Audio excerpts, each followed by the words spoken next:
पूरा देश आज आजादी का अमृत महोत्सव मना रहा है, लेकिन क्या आप जानते हैं कि जो तिरंगा आज हमारे देश का आन बान और शान है, उसके बनने का सफर भी कितना दिलचस्प है। भारत के राष्ट्रीय ध्वज में 1906 से लेकर साल 1947 तक अलग अलग बदलाव आए हैं। आज जो हमें ध्वज दिखता है वो पहले के ध्वज से काफी अलग है। अशोक चक्र वाले इस झंडे के राष्ट्रीय ध्वज बनने की कहानी बहुत लंबी है और इस यात्रा में भारत के कई झंडे रह चुके हैं। 1857 को हमने पहला स्वतंत्रता संग्राम मनाया था। उस दौरान सबका अपना अपना झंडा था, लेकिन पहली बार क्रांतिकारियों ने इस झंडे को अपना झंडा बनाया। वो एक हरे रंग का झंडा था जिसके ऊपर कमल था। आजाद हिंदुस्तान की पहली लड़ाई के लिए यही वो झंडा था जिसे फहराया गया था। उसके बाद 1906 में कोलकाता के पारसी बागान चौक पर तिरंगा फहराया गया था, जिसको हरे, पीले और लाल रंग से बनाया गया था। इसके मध्य में वंदे मातरम भी लिखा गया था।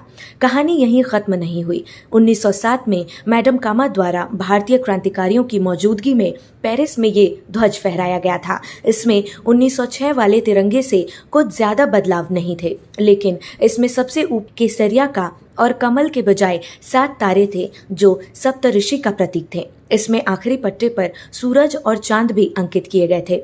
साल 1917 में जब राजनीतिक संघर्ष ने एक नया मोड़ लिया, तब तीसरा झंडा आया, या ये कह सकते हैं कि हेम रूल आंदोलन की आड़ में तीसरे ध्वज को रूप दिया गया। डॉक्टर एनी बेसेंट और लोकमान्य तिलक ने घरेलू शासन आंदोलन के दौरान इसे फहराया था। इस ध्वज में 5 साल और 4 हरी क्षितिज पट्टियां थी। इसमें खास तौर पर यूनियन जैक भी मौजूद थे, यानी कि प्राचीन परंपरा को दर्शाते हुए सप्तऋषि और एकता दिखाने के लिए चांद और तारे मौजूद थे। इस तिरंगे से ये दिखाने की कोशिश की गई थी कि इससे स्वतंत्रता तो नहीं मिली, लेकिन स्वयं शासन का अधिकार जरूर मिला। साल 1921 में जब भारत अंग्रेजों की गुलामी से आजाद होने की कोशिश कर रहा था, उस वक्त ये 2 रंगों का बना था, जिसमें लाल और हरा रंग शामिल था। गांधी जी ने सुझाव दिया था कि भारत के श्रेष्ठ समुदाय का प्रतिनिधित्व करने के लिए इसमें एक सफेद पट्टी और राष्ट्र की प्रगति का संकेत देने के लिए एक चलता हुआ चरखा होना चाहिए। इसलिए इस बार इसमें चरखा भी जोड़ा गया। इसी के बीच एक महत्वपूर्ण झंडा और है,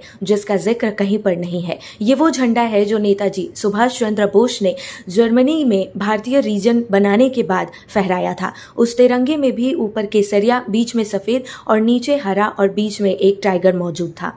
बहरहाल 1931 में ध्वज को केसरिया, सफेद और हरे रंग के साथ मध्य में गांधी जी के चलते हुए चरखे का साथ मिला। इसके बाद अशोक चक्र का सफर आता है। साल 1947 में एक ऐसी टीम बनाई गई जिसे ये जिम्मेदारी दी गई कि वो भारत के पुराने झंडे में बदलाव करके देश को एक नया झंडा देंगे। उस टीम में जवाहरलाल नेहरू, डॉक्टर भीमराव अंबेडकर, सरदार वल्लभ भाई पटेल और डॉक्टर अब्दुल कलाम आजाद जैसे बड़े बड़े हस्ती शामिल थे। उस वक्त संविधान सभा के जनरल सेक्रेटरी थे बद्रुद्दीन तैयब जी। उन्होंने संविधान सभा के आगे ये प्रस्ताव रखा कि क्यों न हम भारत के पुराने झंडे से चरखा हटाकर उसकी जगह अशोक का चक्र लगा दें।